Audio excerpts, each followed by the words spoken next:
Before we begin tonight's journey, I want to gently ask one small thing.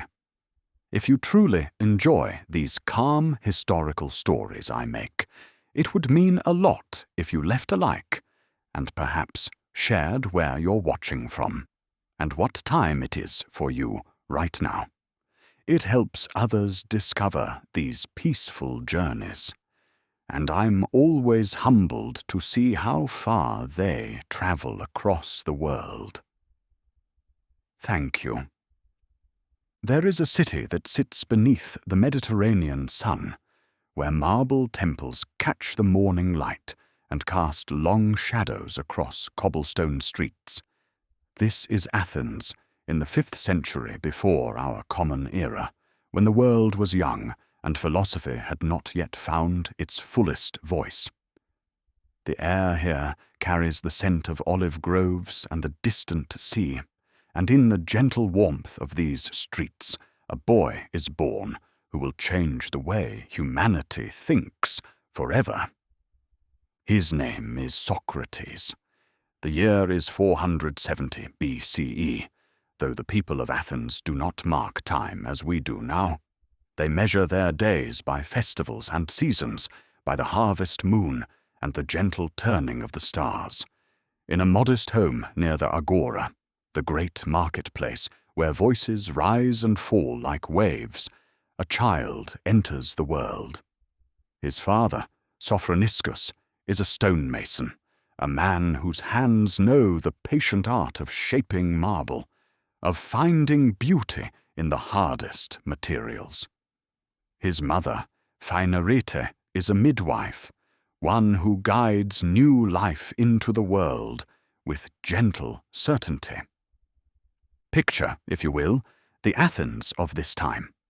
Not the gleaming white ruins we see today, but a living city, vibrant with color. The temples are painted in rich ochres and deep blues. Clay-tiled roofs slope gently over narrow streets. In the early morning, when the light is soft and golden, merchants arrange their wares, pottery and olive oil, honey and wine, cloth dyed in purple from distant Tyre. The city hums with quiet industry, each person moving through their day like notes in an endless, peaceful song. Socrates grows in this world of stone and sunlight. As a young boy, he watches his father work, sees how patience transforms raw marble into columns that will stand for centuries. There is something meditative in this labor, something that speaks to the deepest rhythms of creation. The boy learns early that worthwhile things take time, that beauty emerges not from haste, but from careful, devoted attention. The streets of Athens are his classroom in these early years. He wanders through the agora, past the stalls where fishmongers call out their catch, where farmers sell figs still warm from the morning sun. He sees the philosophers gathered in small groups, their voices rising in debate, their hands gesturing as they untangle questions about justice, about virtue, about the nature of the good life. Even as a child, something stirs within him when he hears these conversations. A hunger not for answers, but for better questions. Athens in this era is entering its golden age, though those who live within it cannot yet know how history will remember these years. The Persian Wars have recently ended, and the city has emerged victorious, but changed. There is a new confidence in the air, a sense that human beings might shape their own destiny through reason and courage. The Parthenon is being planned, that magnificent temple to Athena that will crown the Acropolis. Democracy, still young and imperfect, governs the city's decisions. Citizens gather to vote, to debate, to argue about the direction of their shared life. But let us return to the boy, to Socrates walking these ancient streets. He is not beautiful by the standards of his time. This much the historical sources tell us gently. His features are broad, his nose somewhat flat, his eyes wide-set and penetrating.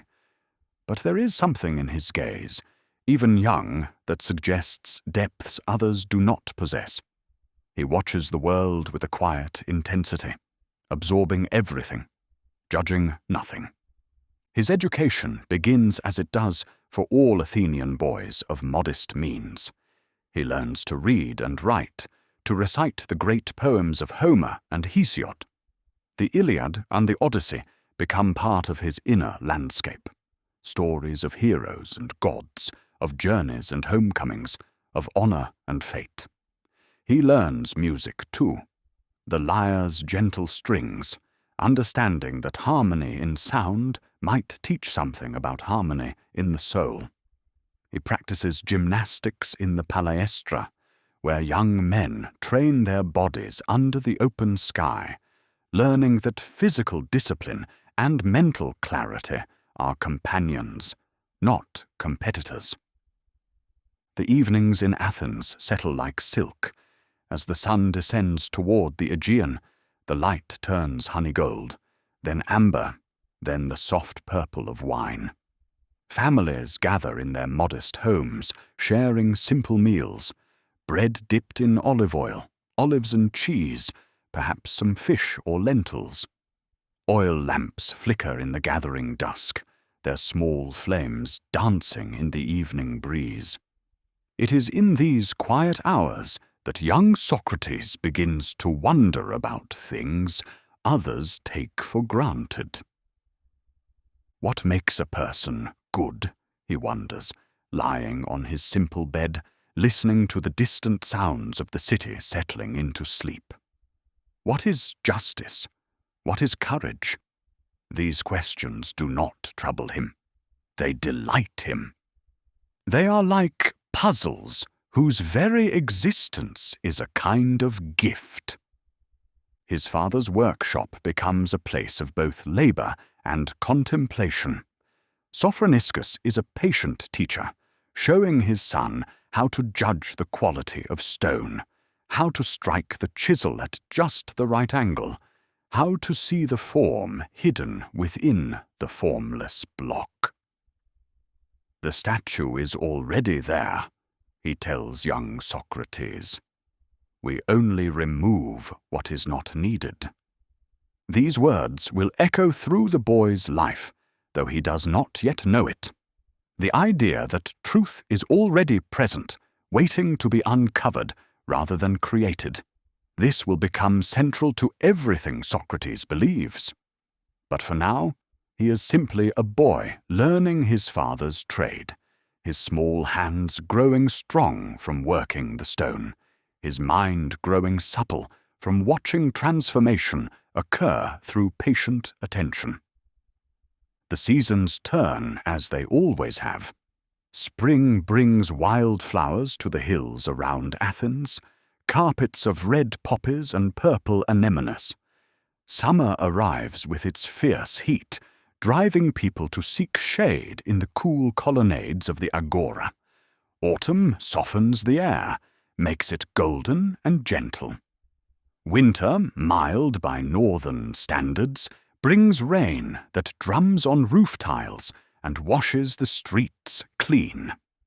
Through all these seasons, Socrates grows, not quickly, not with any sense of urgency, but steadily, like a tree adding rings, like stone wearing smooth under the patient work of water. He remains curious about everything, the way ants organize their colonies, the patterns of stars wheeling overhead, the reasons people give for their beliefs and actions. He asks questions of everyone he meets, not to challenge them, but to understand, to see what they see, to trace the roots of their certainty. As Socrates moves from boyhood into youth, something begins to happen that will mark him for the rest of his days. It starts quietly, as all profound things do, a sense of presence, of being accompanied by something he cannot name or see. He describes it in later years as a daimonion, a divine sign, a voice that comes to him in moments of decision. This voice never tells him what to do. It is gentler than that, more subtle. It speaks only to warn him away from certain paths, to pause his steps when he is about to make a choice that will lead him astray. It is like a companion who knows him better than he knows himself, who sees the threads of consequence before they are woven into the fabric of action. Picture him as a young man now, perhaps 18 or 19 years old. Athens continues its transformation around him. The Parthenon is rising on the Acropolis, its columns catching the sun, its frieze depicting the Panathenaic procession beginning to take shape under the patient hands of sculptors. The city is alive with creativity and debate, with artists and thinkers drawn to its vibrant democracy like moths to a gentle flame. Socrates has completed his basic education and stands at the threshold of adult life.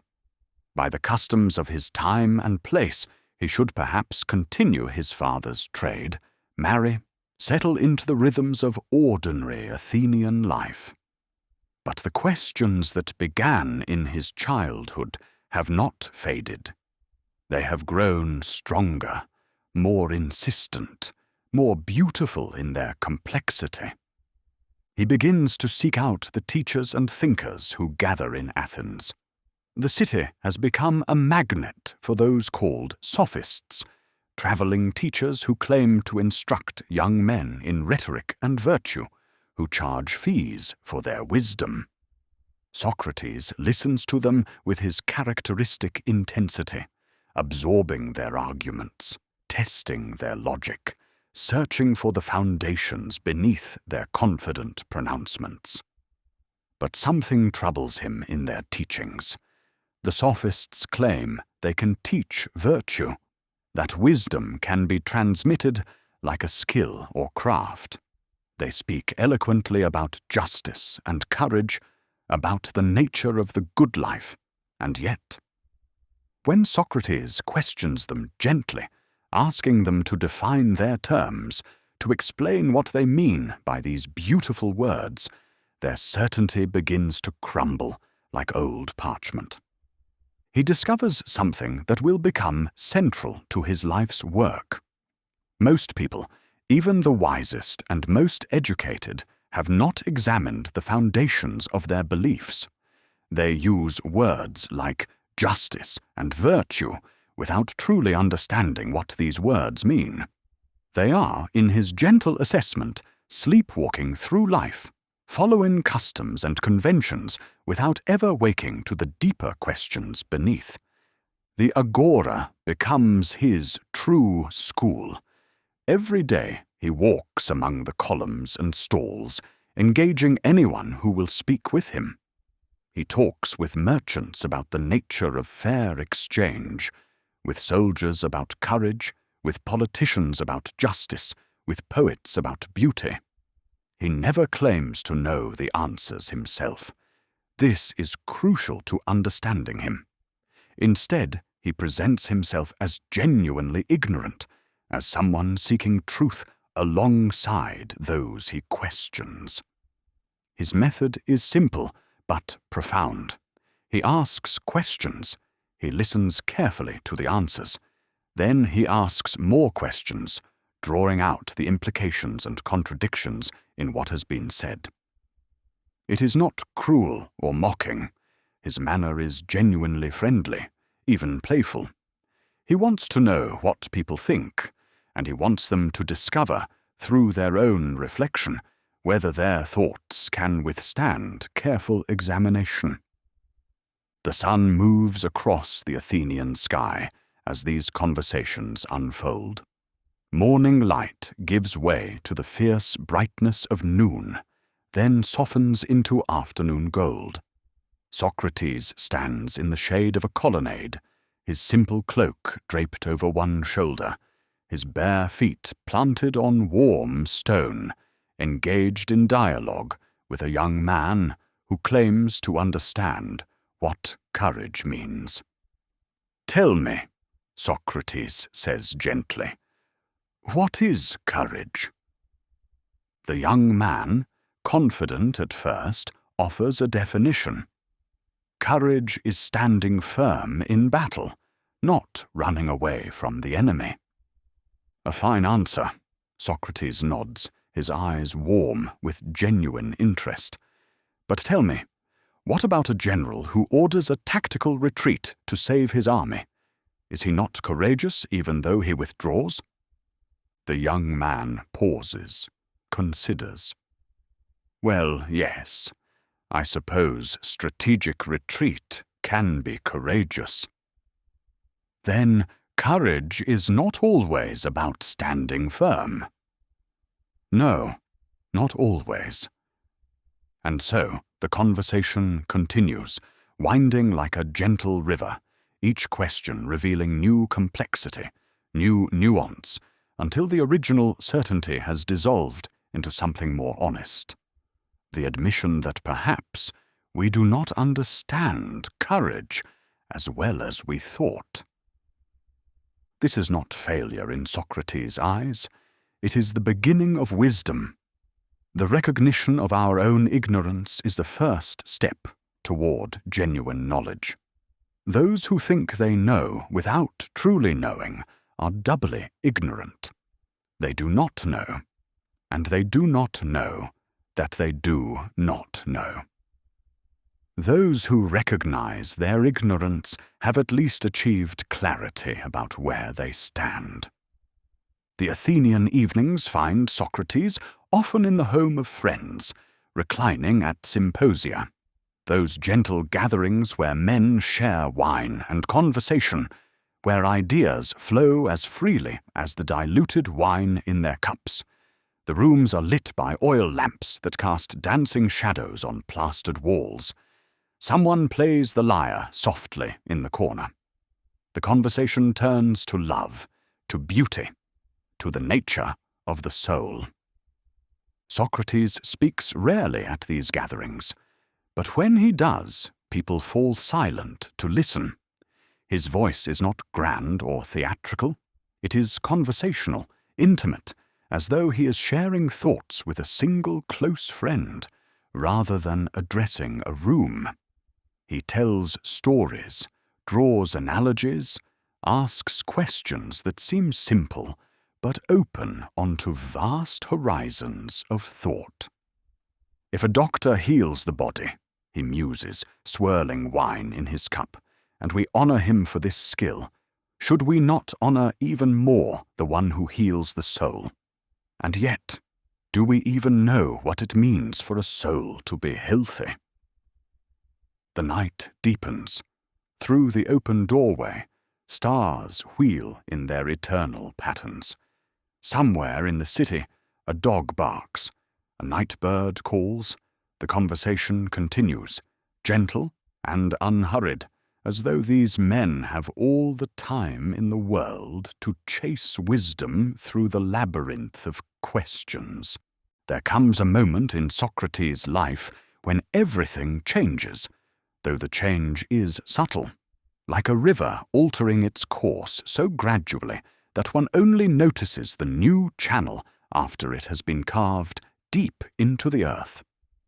His friend Chaerephon, devoted and impulsive, travels to Delphi, to the great oracle of Apollo that sits nestled in the mountains north of Athens. Delphi is a place of mystery and reverence, where the Pythia, the priestess of Apollo, sits in the inner chamber of the temple, breathing vapors that rise from a chasm in the earth, entering a trance state in which the god speaks through her. People come from all over the Greek world with their questions, seeking guidance on matters great and small. Chaerephon asks a question that seems absurd in its simplicity. Is there anyone wiser than Socrates? The oracle's answer comes back clear and unambiguous. No one is wiser than Socrates. When Chaerephon returns to Athens with this pronouncement, Socrates is genuinely perplexed. He knows himself well enough to know that he possesses no special wisdom. He has no secret teachings, no hidden knowledge, no answers to the great questions that trouble human hearts. If anything, he has only become more aware of how little he knows, how vast the ocean of ignorance in which all human understanding is but a small island. Picture him sitting in the shade of a plane tree near the Ilissos River, the water murmuring over smooth stones, trying to understand what the oracle could possibly mean. The god cannot lie. This is a fundamental belief in his world. And yet the god seems to have said something patently false. How can Socrates be wise when he knows he is not? And then, slowly, understanding begins to dawn like sunrise over the Aegean.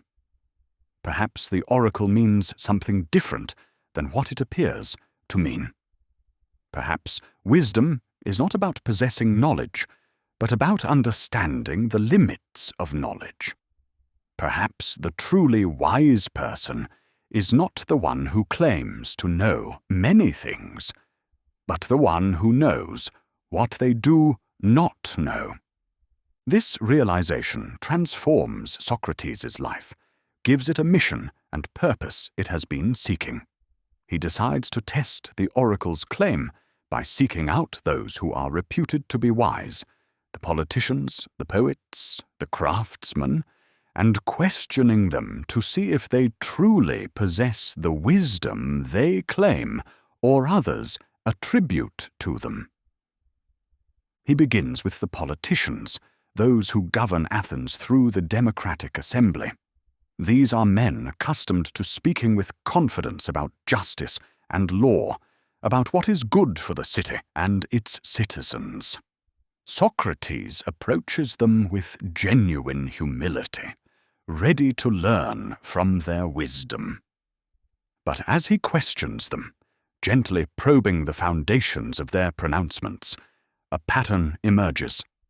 They speak eloquently about justice, but when asked to define it precisely, their definitions fall apart under examination.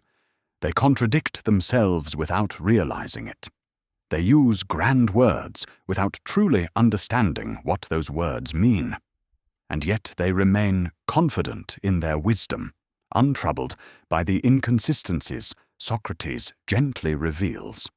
He moves on to the poets, those who create the great tragedies and comedies that Athenians watch at festivals, who write verses that move the soul and capture the human condition in language of surpassing beauty.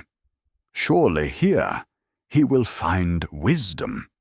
Surely those who create such beauty must understand the truth of things. But again, he is disappointed. The poets can create magnificent works, but when he asks them to explain their own creations, to tell him what they mean and why they are beautiful, they cannot. They create, it seems, not from wisdom, but from inspiration, from something that moves through them without their full understanding. They are like channels for divine creativity, but they do not themselves possess the knowledge their works convey. Finally, he turns to the craftsmen, the cobblers and blacksmiths, the potters and carpenters, those who work with their hands and create useful things. Here he finds something genuine. These people actually do possess knowledge. A good cobbler knows how to make a shoe, understands leather and tools, can teach this skill to others. This is real wisdom, earned through practice and experience. But there is a problem. The craftsmen, confident in their genuine knowledge of their crafts, often assume they therefore possess wisdom about other things as well, about justice and beauty and the good life. And in this they fall into the same trap as the politicians and poets. They know one thing well and assume this makes them wise about everything. As Socrates conducts these investigations, walking the streets of Athens day after day, engaging in these gentle but penetrating conversations, he begins to understand what the oracle meant. He is wisest not because he knows more than others, but because he alone knows that he doesn't know. The politicians think they understand justice when they do not. The poets think they understand beauty when they do not. The craftsmen think their specialized knowledge makes them generally wise when it does not. Only Socrates has the humility and self-awareness to recognize the limits of his understanding. This discovery is both liberating and burdensome. It gives his life purpose, to help others recognize their own ignorance, to wake them from the complacent sleep of assumed knowledge. But it also makes him unpopular. No one enjoys being shown that their certainties are unfounded, that their wisdom is hollow.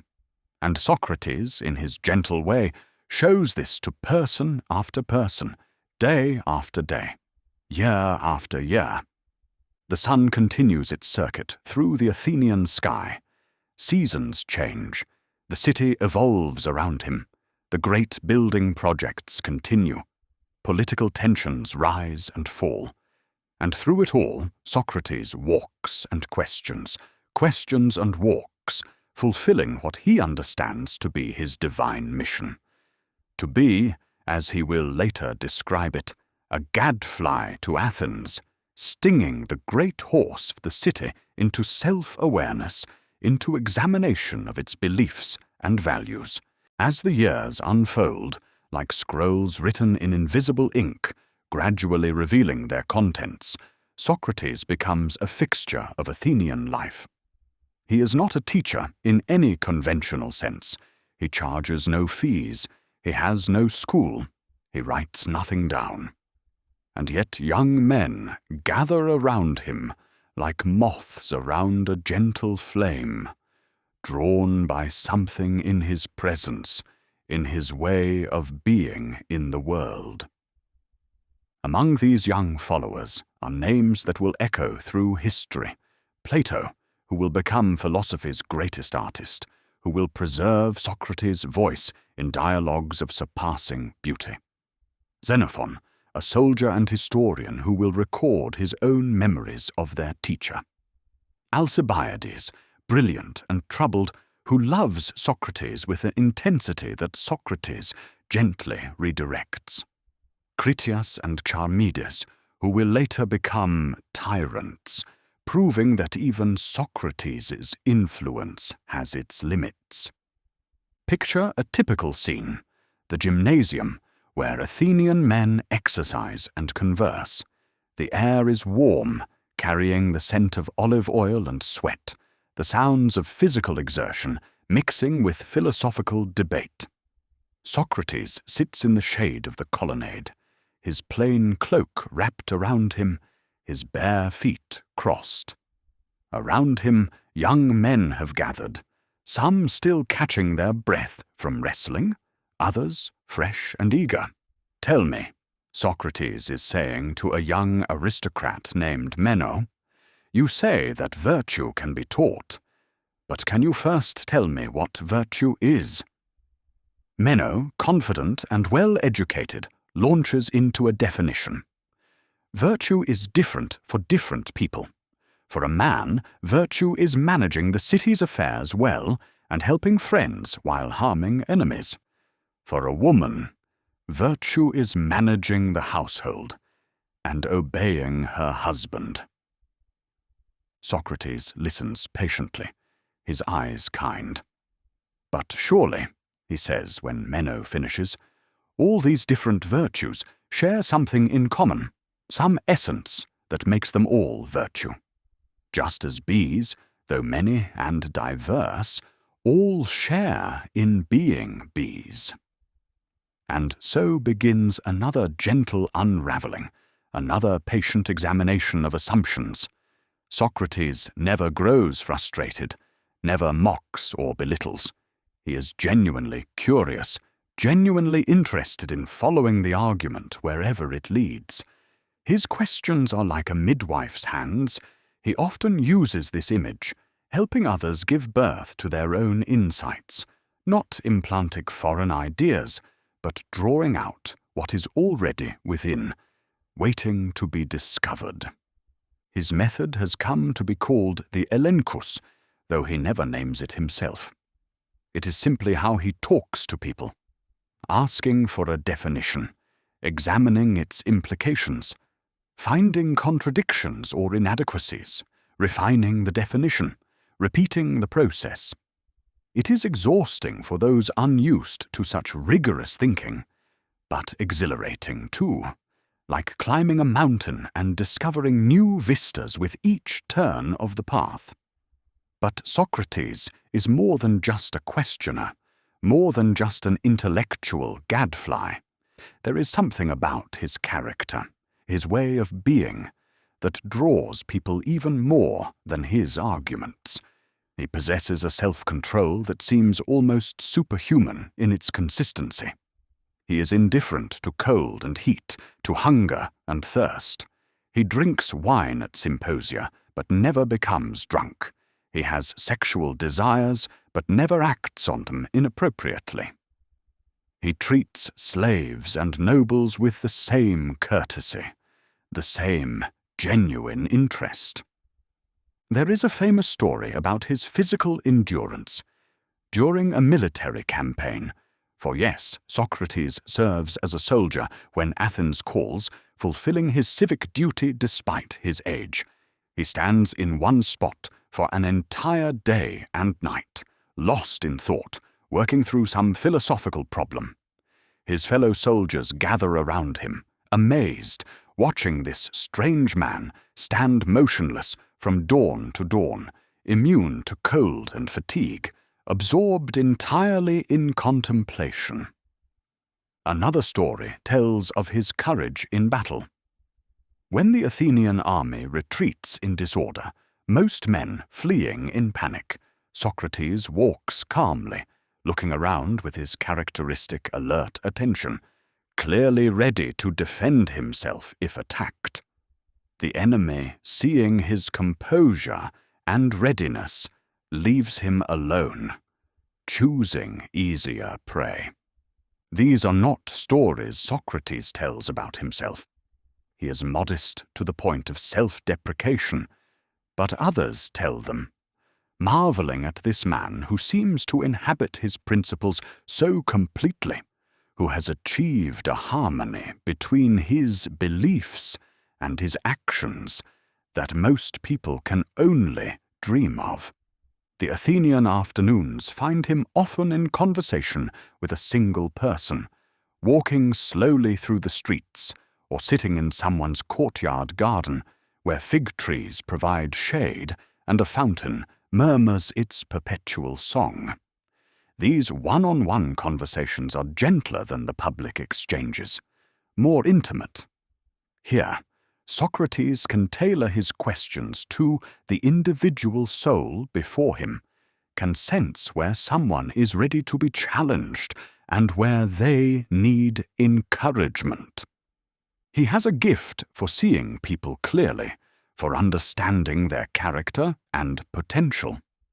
With Plato, he sees a mind capable of building vast philosophical systems, though he gently warns against the seductions of elaborate theory divorced from lived experience. With Alcibiades, he sees brilliance married to dangerous ambition, and he tries, with limited success, to turn that energy toward virtue rather than glory. His own life is simple to the point of austerity, though not from any deliberate asceticism. He simply doesn't care much about material things. He wears the same plain cloak year-round. He walks barefoot even in winter. He eats whatever food is offered without complaint or particular enjoyment. His house is modest. His wife, Xanthippe, is famously sharp-tongued, frustrated perhaps by a husband who cares more for philosophy than for providing well for his family. But this simplicity is not poverty of spirit. Quite the opposite. Freed from concern about possessions and status, Socrates is wealthy in the things that truly matter: friendship, conversation, the pursuit of understanding, the constant effort to become better, more virtuous, more aligned with truth and goodness. As evening settles over Athens, painting the marble temples in shades of rose and gold, Socrates might be found at someone's home for dinner, reclining on a couch, participating in the symposium that follows the meal. The wine is flowing, diluted with water in the Greek fashion. Someone has proposed a topic for conversation, perhaps the nature of love, or friendship, or the relationship between pleasure and the good. Socrates contributes his thoughts, but more importantly, he listens. He draws others out, encourages them to think more deeply, more carefully. He treats each person's ideas with respect, even while gently showing where they might be improved or reconsidered. The conversation continues late into the night, oil lamps guttering, stars wheeling overhead, and those present feel that they are participating in something important, something that matters in a way that most of daily life doesn't. Athens in the later 5th century is a city in transformation, and not all the changes are gentle. The great war with Sparta, the Peloponnesian War, has begun, that long and grinding conflict that will eventually exhaust Athens and end its golden age. The city is tested by plague and siege, by political upheaval and moral uncertainty. The old certainties are crumbling, and in their place, anxiety and suspicion grow like weeds in a neglected garden. In this atmosphere, Socrates' constant questioning begins to seem less harmless, less benign. To some, he appears to be undermining the traditional values that hold society together. His insistence on examining every belief, every custom, every assumption, looks to some like an attack on Athens itself, on the gods, on the very foundations of civic life. In 423 BCE, the playwright Aristophanes produces a comedy called The Clouds. It features a character named Socrates who runs a thinkery where young men learn to make weaker arguments appear stronger, to escape their debts through clever reasoning, to disrespect the gods and their parents. This Socrates is suspended in a basket, studying the sky, claiming that the old gods do not exist, and that Zeus has been replaced by abstract forces like vortex. The real Socrates, sitting in the theatre with all Athens, watches this caricature of himself. The audience laughs. It is, after all, meant to be funny. But there is an edge to the laughter, a nervousness. The play taps into real anxieties about what this philosopher is doing, what effect his constant questioning might have on impressionable young minds. The Socrates of The Clouds is a sophist, a teacher who charges fees and corrupts youth. The real Socrates is nothing like this. He charges no fees. He claims to teach nothing. His whole method is about discovering truth rather than obscuring it. But the damage is done. In the public imagination, He becomes associated with intellectual cleverness, divorced from virtue, with the dangerous new learning that seems to threaten traditional values. Yet Socrates continues his daily rounds, apparently unbothered by the mockery. If anything, he finds the play amusing. He reportedly stood up in the theatre so that foreign visitors could see who Aristophanes was mocking, seeming to enjoy the jest at his expense. This is characteristic of his attitude toward public opinion. He cares deeply about being good, but he is remarkably indifferent to his reputation. The war grinds on. Athens suffers reversals and victories, hope and despair in alternating waves. Resources are strained. The plague has killed thousands, including Pericles, the great statesman who guided Athens to its zenith. In times of stress, people look for scapegoats, for someone to blame for their troubles. And still Socrates walks and questions and walks, in the agora, in the gymnasium, in private homes and public spaces. He continues his mission of examining lives, including his own. He is now in his 50s, his hair and beard graying, his body still strong from a lifetime of simple living and physical discipline.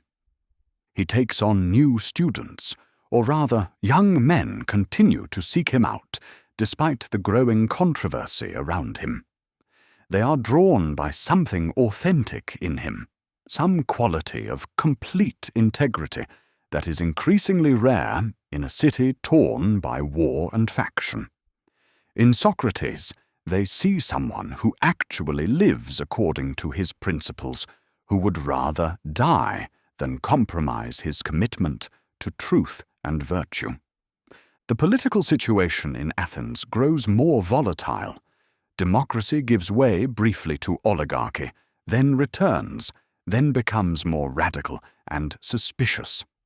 Socrates finds himself at odds with both forms of government, not because he opposes them as such, but because he will not compromise his principles for political expedience. When the 30 tyrants, an oligarchic government imposed by Sparta, orders him to arrest Leon of Salamis, an innocent man, Socrates simply refuses and goes home. He does not make a show of his refusal, does not give speeches about tyranny and justice. He just quietly declines to participate in injustice, accepting the risk that this might cost him his life. As it happens, the 30 tyrants fall from power before they can punish him. Later, when democracy is restored and becomes fearful and vindictive, Socrates again finds himself at odds with the government. He is one of the presiding officers when the assembly wants to try a group of generals collectively, which is illegal under Athenian law. Socrates refuses to put the illegal motion to a vote, despite threats and intimidation. Again, he is willing to risk death rather than participate in injustice. These incidents reveal something essential about Socrates. His commitment to doing right is absolute, unshakable. It is not theoretical or abstract. It manifests in concrete choices, in moments when he must decide between safety and principle. And each time, without hesitation or drama, he chooses principle. The evenings still find him in conversation, but there is a weight now that was not present before. Athens is exhausted, morally as well as physically. The long war has coarsened the city, made it suspicious and cruel. The easy confidence of the golden age has given way to something harder, less forgiving. Socrates, now in his 60s, moves through this changed city with the same gentle persistence he has always shown. If anything, he seems to question more urgently. to press more insistently on the need for self-examination, for moral clarity, for the examined life. Time is running short, though perhaps he does not yet know how short. In the gymnasia, in the shade of the plane trees, in the colonnades where philosophers have always gathered, the conversations continue. What is justice? What is virtue? How should one live? These questions have not lost their urgency. If anything, they have become more pressing as Athens struggles to maintain its identity in the face of defeat and transformation. It is 399 BCE. Athens has lost the long war with Sparta. The great empire is no more. The city is diminished, humiliated, struggling to reconstruct both its walls and its sense of self. The democracy has been restored, but it is fragile, paranoid, eager to root out anything that might threaten its survival. In this atmosphere of fear and suspicion, 3 men bring charges against Socrates: Meletus, a poet; Anytus, a politician; and Lycon, an orator. The indictment reads, Socrates is guilty of corrupting the young, and of not believing in the gods in whom the city believes, but in other new spiritual things. Picture Socrates receiving this news. He is 70 years old now, his body still strong, but marked by decades of simple living, his face weathered like old marble left in the sun and rain. He hears the charges without apparent distress, without the fear or anger one might expect. If anything, he seems curious, interested in this development, as he is interested in all things, ready to examine it as he has examined everything else in his life. His friends are alarmed. They urge him to take the charges seriously, to prepare a proper defense, to perhaps leave Athens before the trial. But Socrates refuses to flee. To run would be to abandon his principles, to suggest that life matters more than living rightly. And besides, he is curious about what will happen, about whether Athens will truly condemn him for the very thing, the examined life, that he has tried to bring to the city as a gift. The trial is held in the people's court, where 501 Athenian citizens serve as both jury and judge. It is a sunny day in early spring, the air still cool but warming, the sky that particular shade of blue that seems to exist nowhere else but Greece. The court is in the agora, that marketplace where Socrates has spent so much of his life in conversation. Meletus speaks first, presenting the prosecution's case. He is nervous, aware that he is accusing a man who has become an Athenian institution, even if a controversial one.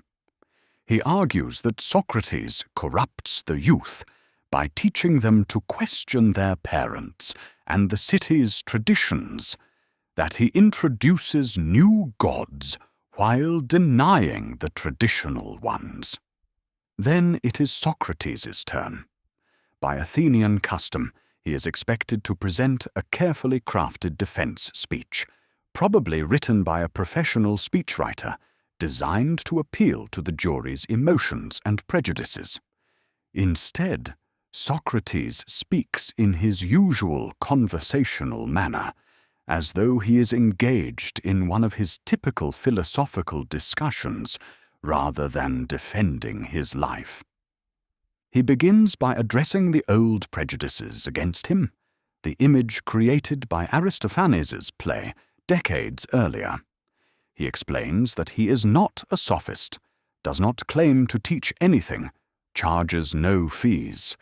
He recounts the oracle of Delphi and his subsequent mission to examine those reputed to be wise, showing how this divine mission has led to his unpopularity.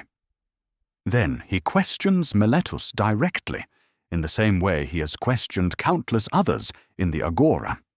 He shows the contradictions in Meletus's accusation.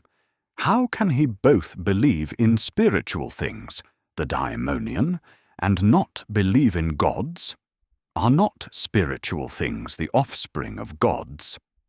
Meletus becomes flustered, caught in the same logical traps that Socrates has set for so many others. But Socrates is not primarily interested in winning the case through clever argument. Instead, he uses the trial as an opportunity to explain his life, to justify his mission, to make clear what he has been doing all these years and why. He tells the jury that he has been a gift to Athens, a gadfly sent by the gods to rouse the city from complacency, to sting it into self-awareness. He speaks about the importance of the examined life, declaring that the unexamined life is not worth living for a human being. This is not arrogance, but genuine conviction. He truly believes that without reflection, without constant questioning of our beliefs and actions, we are less than fully human, less than we could be. The jury is unmoved by much of this. They do not want philosophical lectures. They want remorse, pleading, appeals to emotion. Socrates refuses to provide any of this. He will not abandon his principles, even to save his life. He will not pretend to be other than what he is. The vote is taken. By a narrow margin, 280 to 221, Socrates is found guilty. Now comes the penalty phase. According to Athenian law, the prosecution proposes a penalty, in this case death, and the defendant proposes an alternative. The jury then chooses between the two. Again, custom dictates that Socrates should propose exile or a substantial fine, something that would allow the jury to punish him without killing him, to save face while letting him live. His friends are prepared to pay whatever fine he proposes. Instead, Socrates says that if he were to propose what he actually deserves, it would be to be fed at the city's expense in the Prytaneum, the honor given to Olympic victors and great benefactors of Athens. He has, after all, spent his life trying to improve his fellow citizens, asking nothing in return. Is this not worthy of honor rather than punishment? This is too much for the jury. They interpret it as arrogance, as mockery of the court. When Socrates finally, at his friend's urging, proposes a small fine, it is too late. The goodwill of those who voted for acquittal has been lost. The second vote is taken. This time, the margin is larger. Socrates is sentenced to death. The execution cannot happen immediately. By fortune or fate, the trial has concluded just as Athens is preparing to send its sacred ship to Delos, honoring Apollo with an annual pilgrimage. During this voyage, no executions can take place. The ship will be gone for perhaps a month, maybe more. And so Socrates is returned to prison to await its return. The prison is a simple stone building, cool in the Athenian heat, its walls thick and whitewashed. Socrates' cell is small but adequate, a bench to sleep on, a window high up that lets in light and air. His friends come to visit him every day, bringing food, engaging in the conversations that have always been the substance of their relationship. Picture these scenes, the afternoon light slanting through the high window, dust motes dancing in the golden beam. Socrates sits on his bench, still calm, still curious, still asking questions. Around him, his students and friends, Plato, Crito, Simmias, Thebes, others, struggle with emotions they can barely contain. Their teacher, their friend, the wisest and best man they have ever known, is going to die. And he seems completely at peace with this. They talk about death, of course. What else would they talk about? Socrates, ever the philosopher, treats his own approaching death as just another subject for examination, another opportunity to think clearly about something important. What is death? Should we fear it? What, if anything, happens after we die?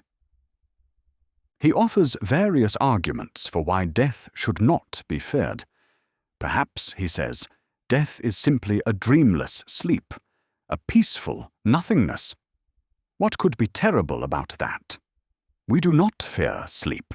Why should we fear an eternal version of it? Or perhaps, he continues, the soul continues after death, and if the old stories are true, we might meet the great heroes and thinkers of the past. Imagine having conversations with Homer, with Hesiod, with all those who have gone before. What philosopher would not trade life for such an opportunity? But more fundamentally, Socrates argues that a good person has nothing to fear from death. If the gods are just, they will not allow harm to come to those who have lived virtuously. And if there are no gods, or if they do not care about justice, then why should we care about anything, including death? His friends are not entirely convinced. They weep when he speaks calmly of dying.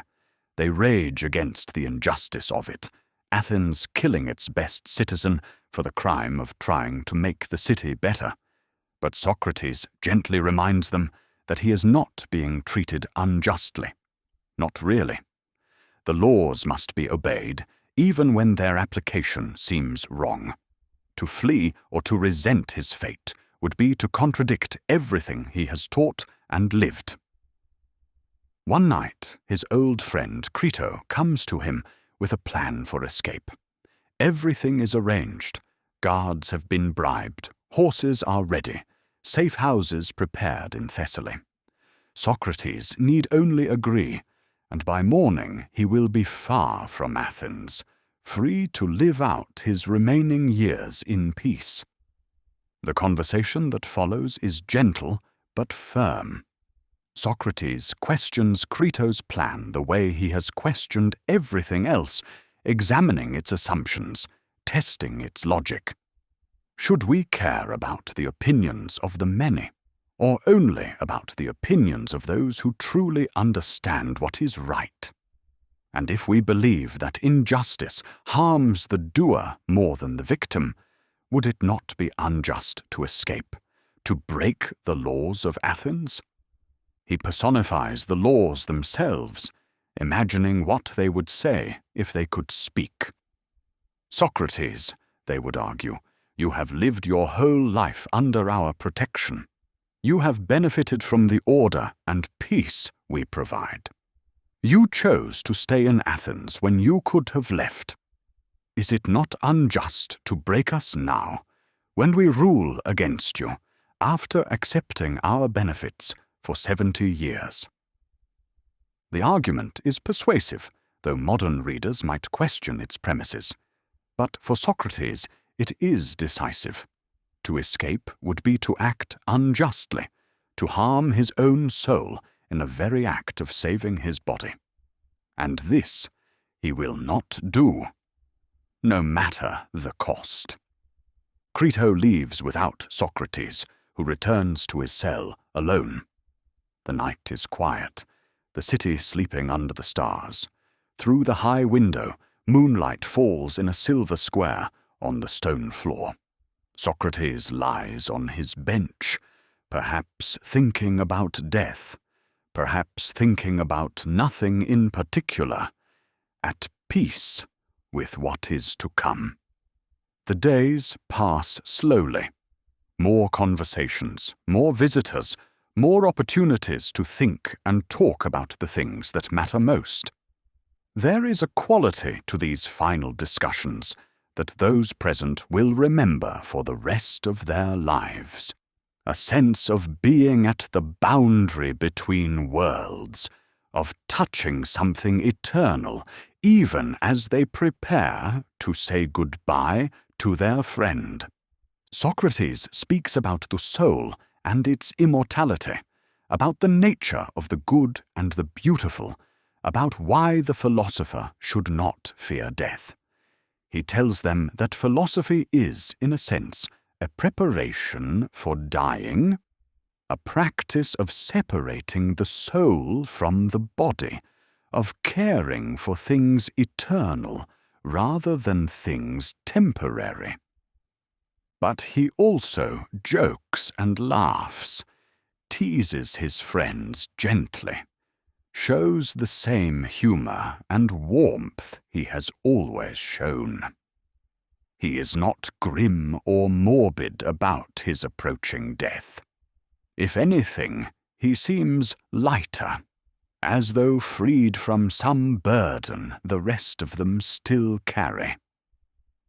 News comes that the ship has been sighted returning from Delos. Tomorrow, or the day after, Socrates will drink the hemlock. His time is running out like sand through an hourglass, each grain precious, each moment weighted with finality.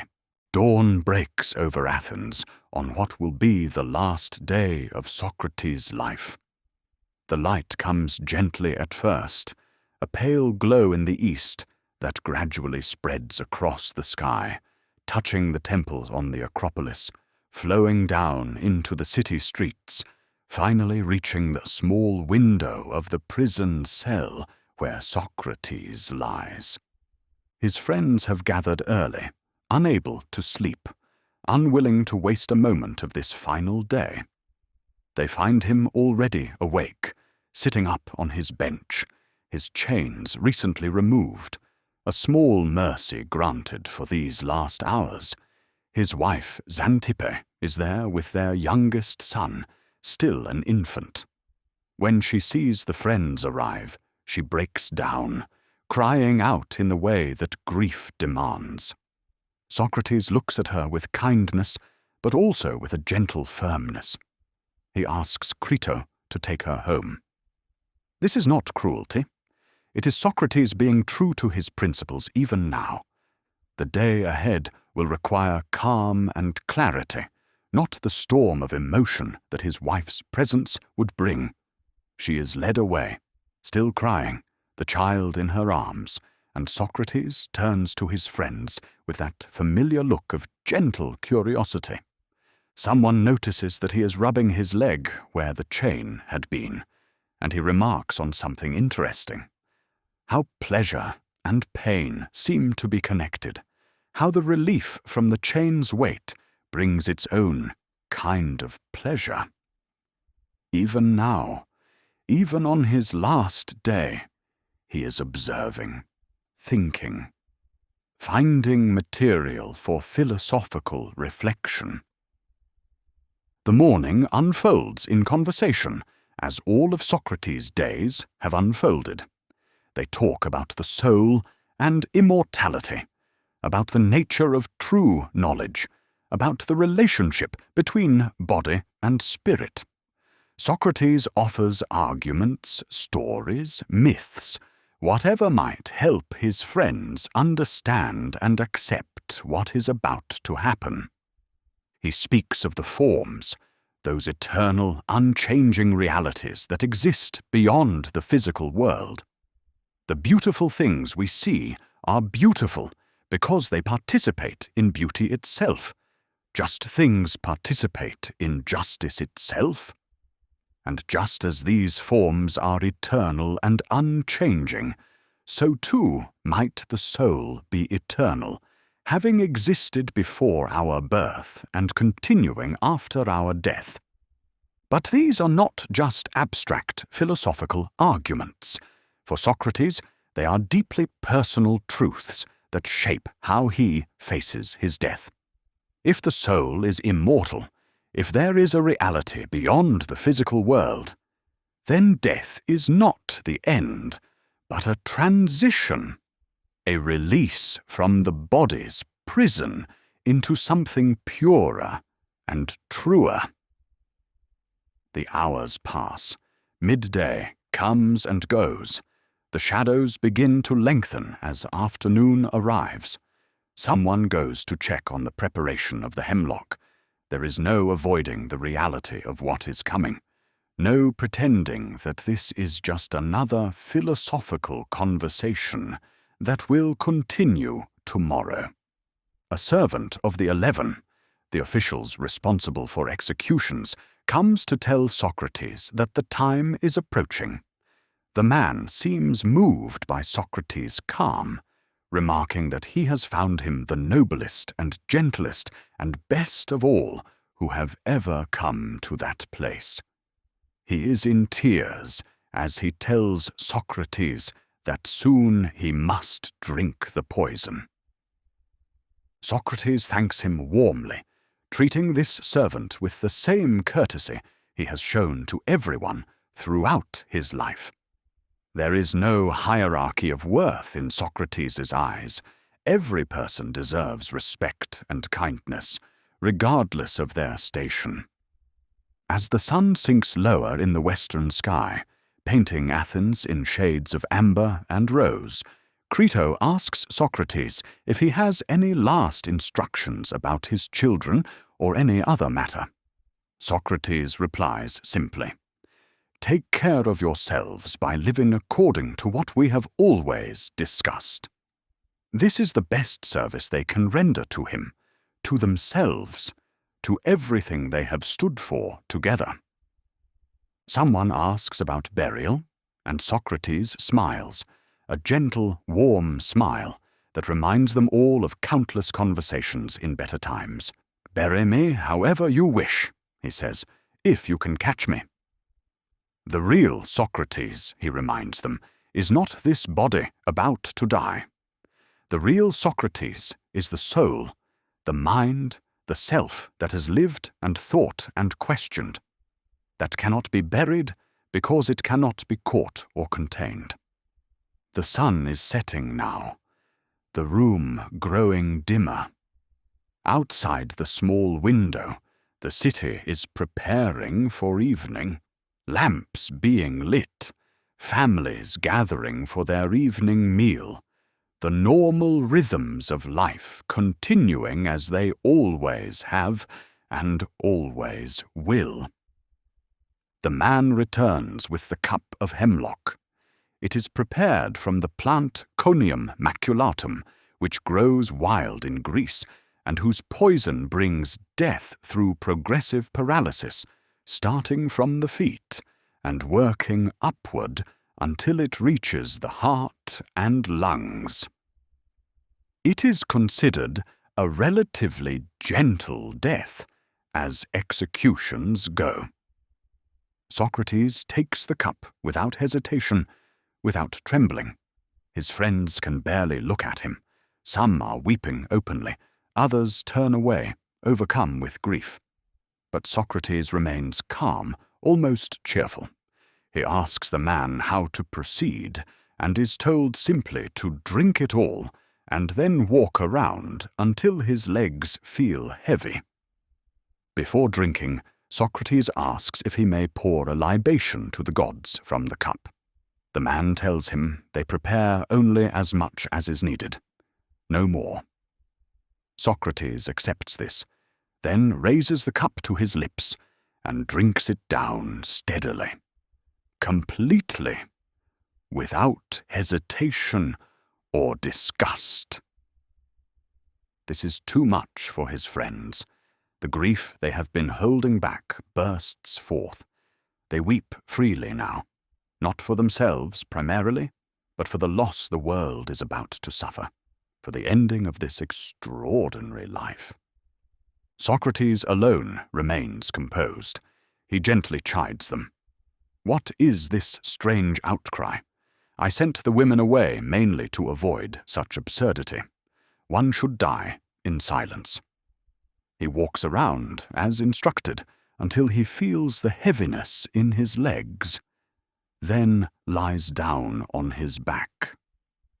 The man who gave him the poison checks his feet and legs periodically, testing for sensation. The paralysis is moving upward, exactly as expected. Socrates remains conscious, still talking to his friends, still himself until the very end. When the coldness reaches his abdomen, Socrates uncovers his face. He had covered it with his cloak to spare his friends the sight of his final moments, and speaks his last words. Crito, we owe a cock to Asclepius. Pay the debt, and do not neglect it. These strange final words will puzzle interpreters for millennia. Asclepius is the god of healing, and it was customary to sacrifice a cock to him upon recovery from illness. Is Socrates suggesting that death is a cure, a healing? That life is the illness from which death releases us? Or is it simply a reminder of an actual debt, a mundane detail remembered even in these final moments? Crito promises to take care of it and asks if there is anything else.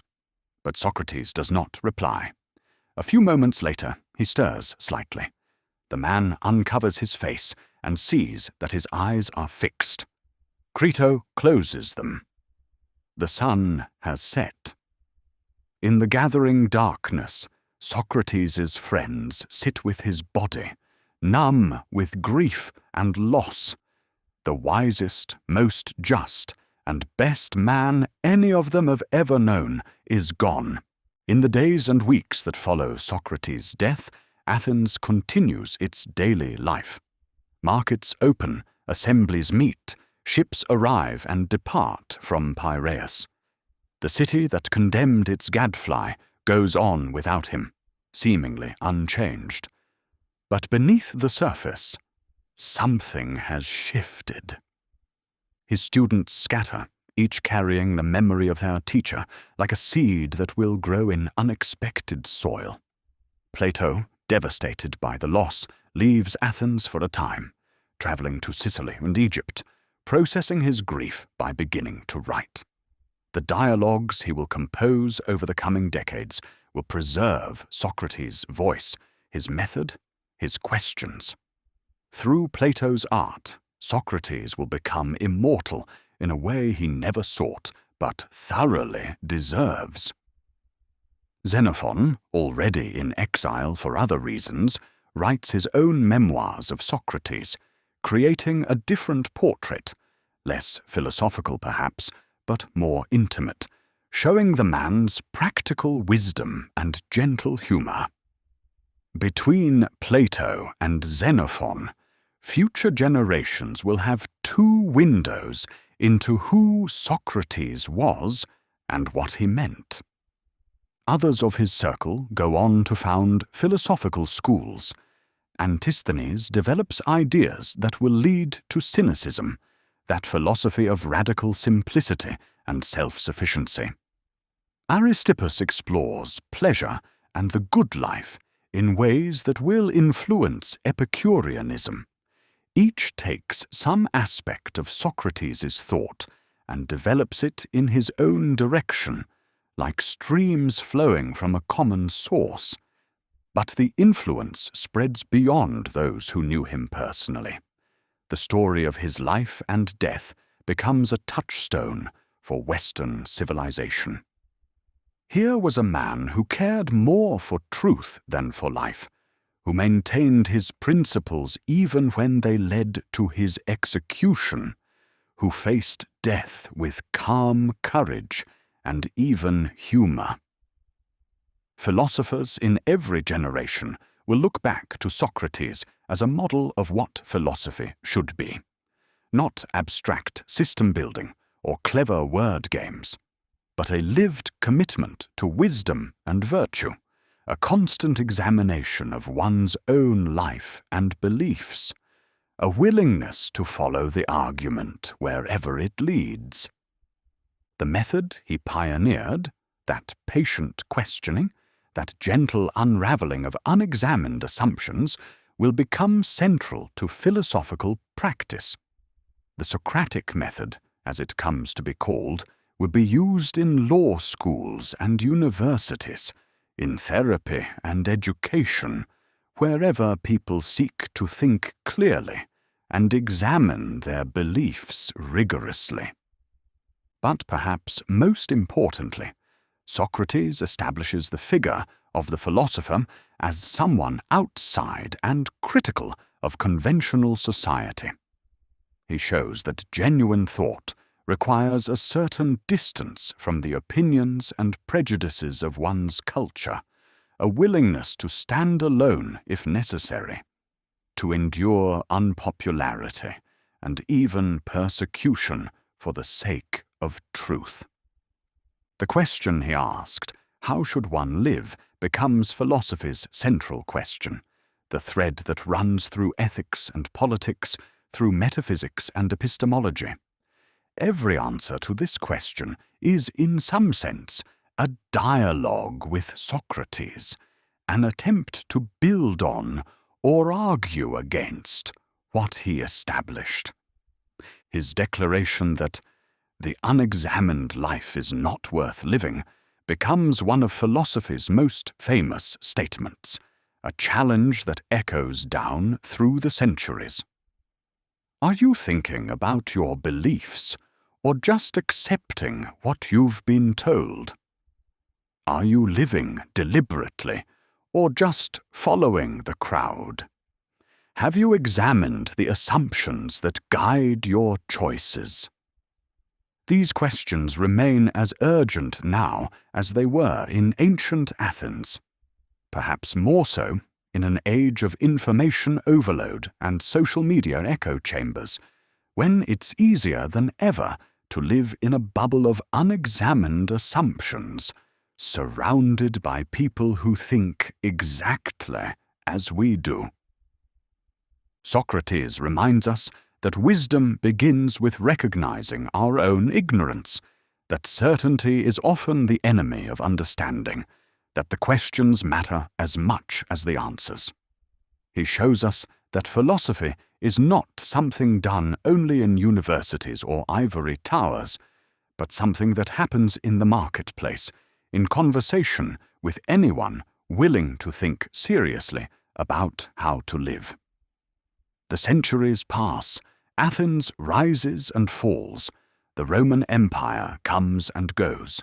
Christianity transforms Europe, carrying with it some Socratic ideas filtered through Plato and later philosophers. The Renaissance rediscovers classical learning. The Enlightenment makes reason and examination central to its project. Through all these transformations, Socrates remains a constant reference point. Medieval philosophers try to reconcile him with Christian doctrine. Renaissance humanists see him as a model of classical virtue. Enlightenment thinkers use his method to question authority and tradition. Modern philosophers continue to debate what he really believed and whether his arguments are sound. But perhaps what endures most powerfully is not any specific doctrine or argument, but the example of his life. Here was someone who genuinely tried to live according to his principles, who valued virtue above all else, who faced death with courage because he had lived with integrity.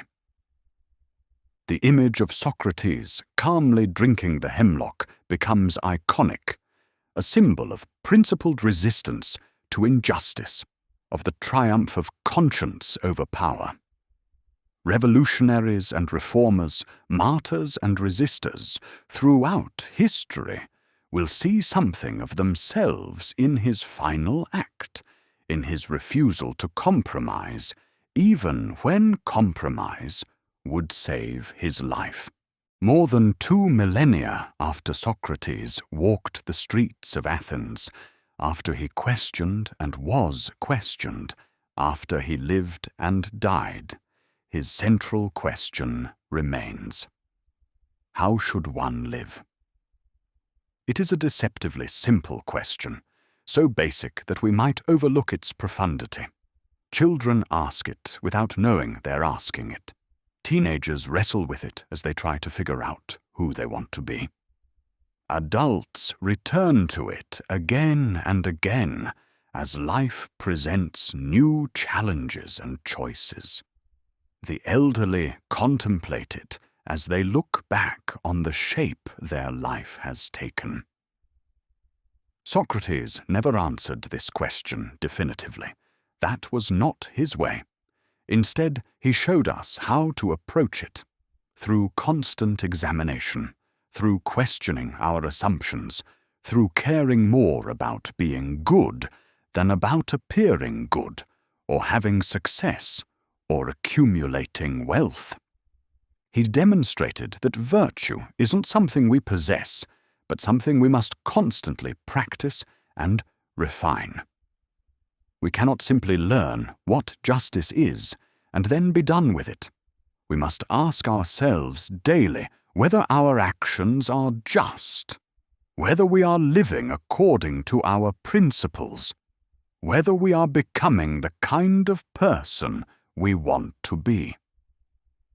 This is hard work, harder than most of us want to admit. It's much easier to drift through life on autopilot, following conventions and doing what everyone else does, never seriously questioning whether there might be a better way. Socrates won't let us off that easily. He insists that we owe it to ourselves to examine our lives, to think seriously about our values and choices. But he also shows us that this examined life need not be grim or joyless. The conversations he had were animated by genuine curiosity and warm friendship. Philosophy, for Socrates, was not a solitary activity, but something done with others, in the give and take of dialogue, in the pleasure of following an argument together wherever it might lead. There is something democratic about the Socratic method. It does not require special education or technical training. Anyone can ask questions, anyone can think carefully about their beliefs, anyone can examine their life. The tools needed for philosophy are available to all: reason, honesty, and a willingness to admit when you don't know something. Of course, Socrates himself was exceptional in his consistency and courage, in his ability to maintain his principles even under extreme pressure. Most of us will never face a choice as stark as his: exile or death, compromise or execution. But we face smaller versions of such choices all the time. Do we speak up when we see injustice, or do we stay quiet to avoid conflict? Do we pursue what we think is right, or what will bring us success? Do we examine our prejudices and assumptions, or do we cling to them because changing is uncomfortable? Do we think for ourselves, or do we let others think for us? Socrates suggests that these everyday choices, accumulating over a lifetime, determine the shape of our character and the quality of our existence. We are, in the end, what we repeatedly do. If we repeatedly choose comfort over truth, expediency over principle, we become the kind of person who makes such choices.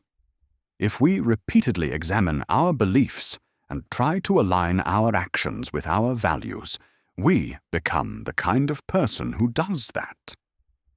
The unexamined life, he tells us, is not worth living.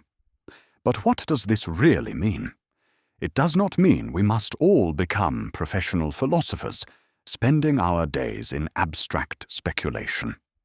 Rather, it means we should be thoughtful about our lives, that we should occasionally step back from the rush of daily activity and ask ourselves whether we are living as we should. Are we pursuing what truly matters, or are we distracted by things that only seem important?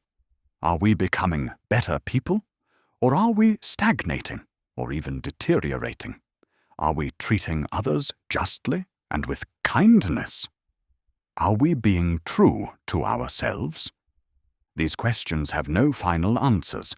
That's part of what makes them so important. We must ask them again and again in new circumstances as we grow and change, as the world around us transforms.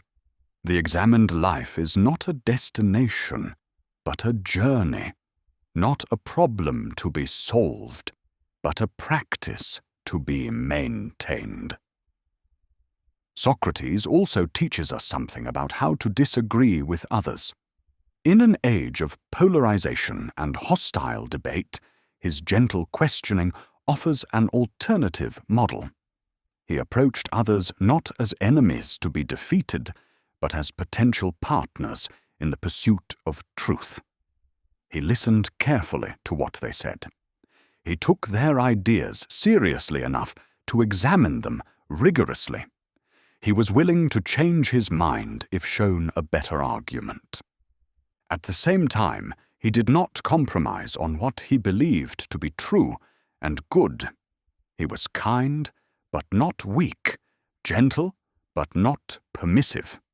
He stood firm on his principles while remaining open to learning from others. This combination, intellectual humility paired with moral courage, is rare and precious. Perhaps this is part of why we still need Socrates.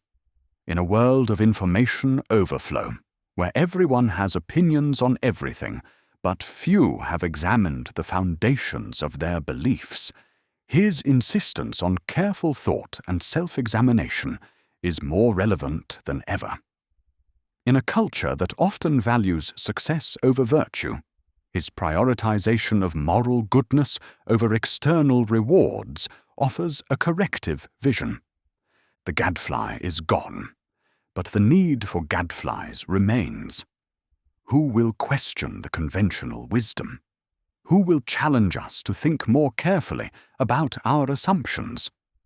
Who will remind us that the good life is not necessarily the comfortable life or the successful life, but the examined life, the virtuous life, the life lived according to our best understanding of what is true and good?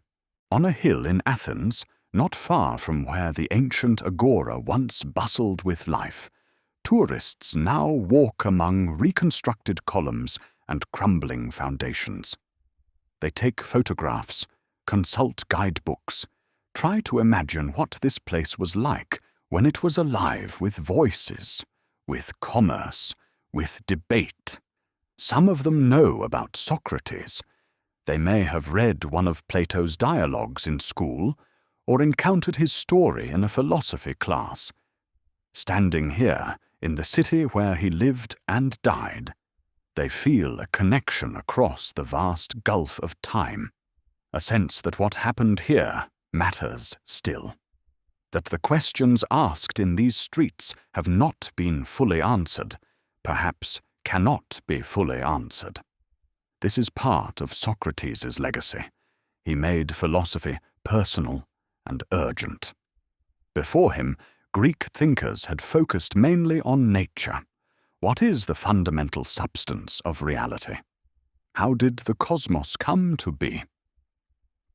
These are important questions, but they can feel abstract, disconnected from daily life. Socrates brought philosophy into the streets and homes, made it about how we live and who we are. His questions cut to the heart of human existence. What is justice? What is virtue? How should I live? What do I really know? These questions touch everyone, because everyone must live a life, must make choices, must decide what to value and pursue. In doing this, he established philosophy not as an elite pursuit for specialists, but as something essential to fully human existence. We are the creatures who can examine our own lives, who can ask whether we are living well or badly, who can change course based on reflection. To not use this capacity is to waste something precious and distinctive about being human. But Socrates' legacy is complicated by the fact that he wrote nothing himself. Everything we know about him comes through others, primarily Plato and Xenophon, but also Aristophanes and later writers. This means we can never be entirely certain what the historical Socrates actually said and believed, as opposed to what his students attributed to him. This uncertainty has frustrated scholars, but also enriched the tradition. Each generation can encounter Socrates anew, can interpret his life and thought in light of their own concerns and questions. He becomes a figure we think with, rather than merely about, a companion in our own philosophical journeys. The dialogues Plato wrote have a quality of timelessness that keeps them fresh even now. When we read the Apology, or the Crito, or the Phaedo, we are not just learning about something that happened long ago. We are participating in conversations that still matter, encountering arguments that still challenge us, meeting a character who still has the power to inspire and provoke. Socrates, in these dialogues, is not a plaster saint, but a complex human being, ironic and earnest, playful and serious, humble and confident, conventional and radical.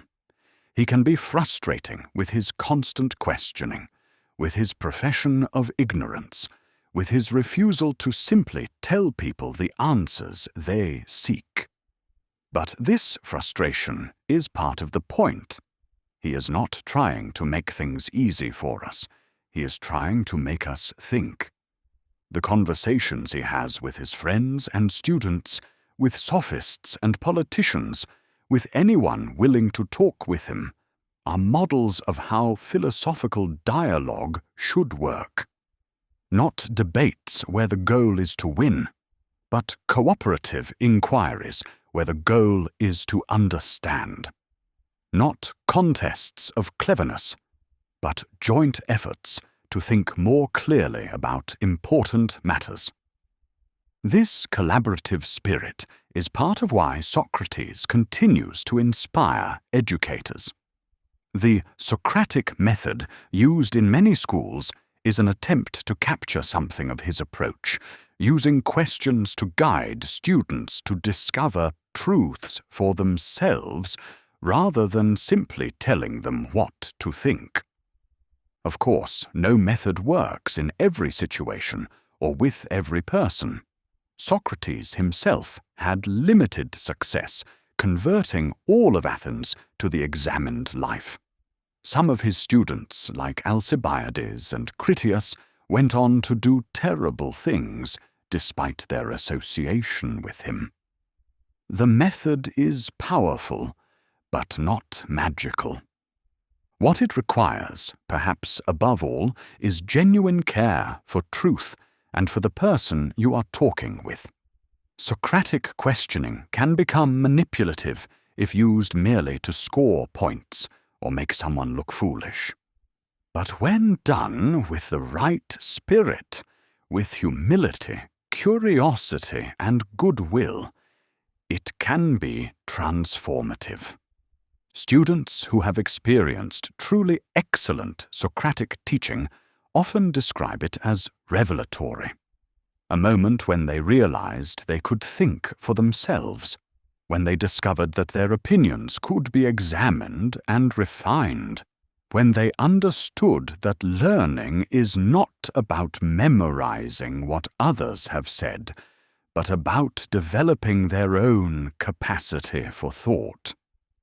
This is what Socrates offered his students, not a set of doctrines to memorize, but an invitation to philosophy as a way of life. To be his student was to commit to constant self-examination, to caring about virtue above all else, to following the argument wherever it led, even if that meant admitting error or changing your mind. Some embraced this fully. Others took what they could and moved on. Still others rejected it, finding his constant questioning tiresome or threatening. But all were changed by the encounter, marked by having known this strange man who cared so much about truth and so little about the things most people pursue. Evening settles over the modern world as it once settled over ancient Athens, gently, inevitably, painting the sky in shades of amber and rose and deepening blue. In cities across the globe, people finish their work, gather with loved ones, perhaps pause to reflect on the day that is ending and the night that is beginning. Some of them, in this quiet hour, might think about the great questions. What matters most in life? Am I living as I should? What do I really know? And what do I merely assume? They may not realize they are thinking Socrates' thoughts, asking his questions, continuing a conversation that began more than 2,000 years ago in the streets of Athens. This is perhaps the deepest part of his legacy. The questions themselves, which have become part of our collective inheritance as thinking beings. We do not need to have read Plato or studied philosophy to wonder about justice and virtue, about knowledge and ignorance, about how to live well. These questions arise naturally from human consciousness, from our capacity to reflect on our own existence. But Socrates showed us how to approach these questions with rigor and honesty, how to examine them carefully rather than accepting easy answers, how to pursue wisdom even knowing we may never fully attain it. He showed us that the pursuit itself has value, that becoming the kind of person who asks such questions seriously is itself a kind of achievement. His life was, in many ways, ordinary. He was not a king or a general, not wealthy or powerful. He created no empire, conquered no territory, accumulated no fortune. He was simply a citizen of Athens who spent his days in conversation, who tried to live according to his principles, who cared more about being good than about being comfortable or successful. And yet this ordinary life, lived with extraordinary integrity and devotion to truth, has echoed across the centuries. It has inspired countless others to take up philosophy, to examine their lives, to pursue virtue even at great cost. The man who claimed to know nothing has taught humanity more than most who claimed to know everything. There is something moving about the simplicity of it all. No temples were built to house his teaching, no priesthood established to preserve his doctrine. He wrote nothing, founded no school, left no institutional legacy. All he left was the memory of who he was and how he lived, preserved in the writings of those who loved him. But this has proven more durable than stone temples or elaborate institutions. The example of Socrates, his commitment to truth, his moral courage, his gentle questioning, his calm acceptance of death rather than betrayal of his principles. This continues to speak to something deep in the human spirit. We recognize in him something we aspire to be: thoughtful rather than thoughtless, principled rather than expedient, courageous rather than cowardly, honest rather than self-deceiving. We may fall short of this ideal. Most of us do, most of the time. But the ideal itself remains valuable, a star to navigate by even when we cannot reach it.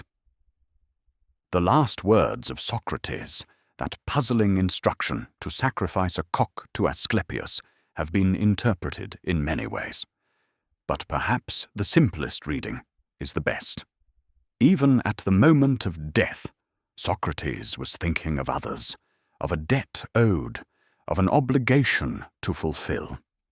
He remained himself to the very end, conscientious, mindful, attentive to doing right, even in the smallest matters.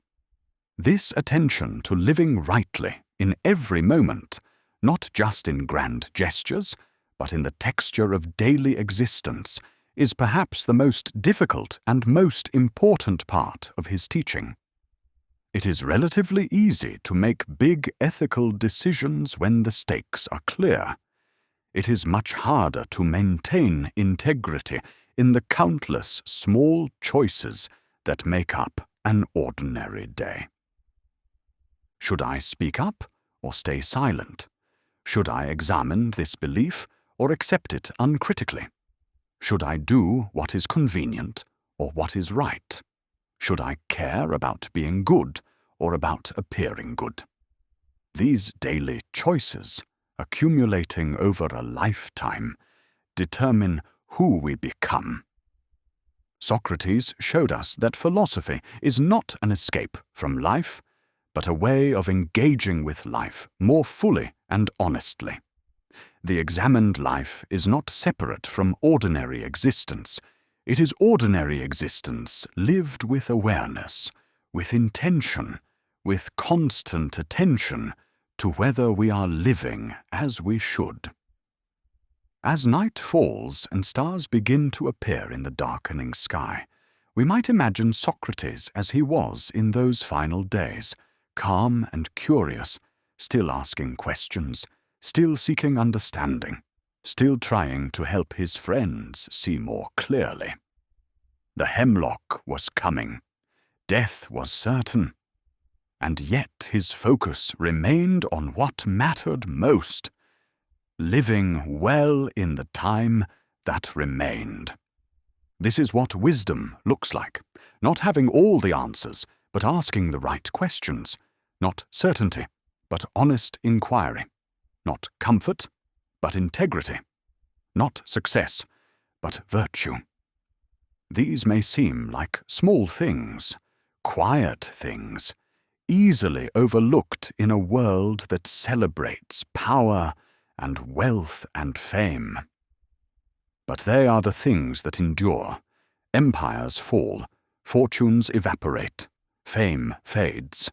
But the example of a life well lived, of someone who maintained their integrity even at the cost of their life, of a mind devoted to truth, and a heart committed to virtue. This remains quiet and steady, like a lamp that continues to burn in the darkness. Socrates is gone, his body long since returned to the earth from which it came. The Athens he knew has vanished, transformed beyond recognition by the long centuries. The friends who wept at his death have themselves passed into history. And yet something essential remains, not in monuments or institutions, but in the continuing conversation, in the questions that still need asking, in the examined life that is still, as he insisted, the only life worth living for a human being. The quiet echo of his voice reaches across time. Know yourself. Question everything. Care for your soul. Pursue virtue. Live examined. Follow the argument.